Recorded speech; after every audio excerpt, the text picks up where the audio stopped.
good, Boxing World BFV? Back to hit you with another one, too. Betting on boxing, another episode. It was a semi-successful weekend. Had a 1 out of 2 on the parlays. Uh, had a missed fight. Believe Lenny Fuller.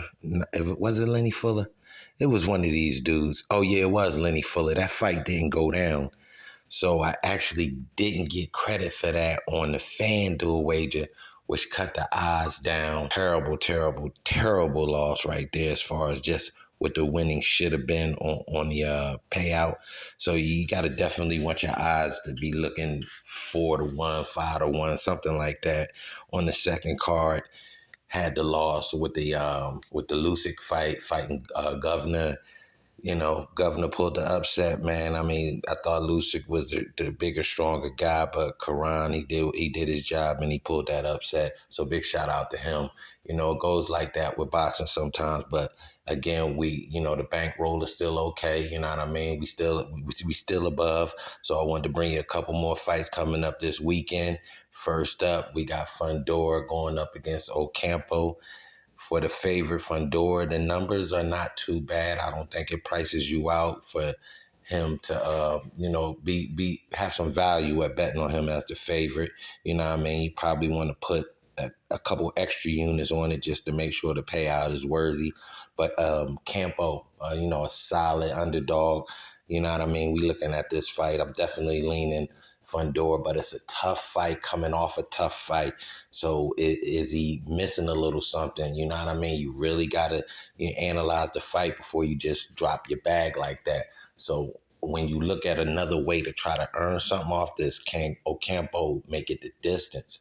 You know what I mean? I think Fundora has had, his gas tank ain't full, so to speak. So I just think El Campo could. So if you shopping around, try to look for somewhere to, find a prop bet for this one to go the distance.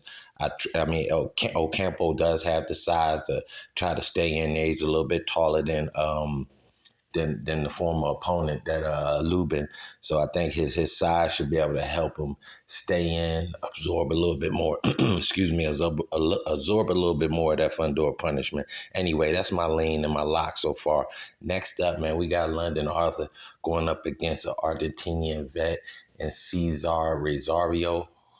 Hernan Rosario, a heavy favorite in London Arthur, as you can see. So when you get these heavy favorites like this, you got to be weary, because I just lost on a heavy favorite going up against a solid vet. You know what I mean? Well, a better vet, I would say, in this scenario, because, again, Governor Karan was 34-10. This guy is 17-17. Been knocked out probably a few more times than Haran, and both guys that are in both favors in those particular fights I'm talking about are not real big punches. They solid boxers, tall guys, strong guys. So this one, another one, Arthur, known for his jab, fighting from the outside. But I got a sneaky thought this one, you might be able to get a KO in this one. It's on the undercard of the Ben Eubank situation. So maybe he trying to poke his head in, and if Eubank can get the victory, maybe that's him on the next side as a payday fight. So, you never know. So he definitely want to probably please the crowd best he can. So look at a KO for that fight, man. Boxing First vlog, just bringing you some leans, some tips, talking about betting on boxing, man. Do me a solid, hit that like, subscribe. Definitely drop a comment. I'm trying to keep this situation rolling and giving you that information. I'm gone.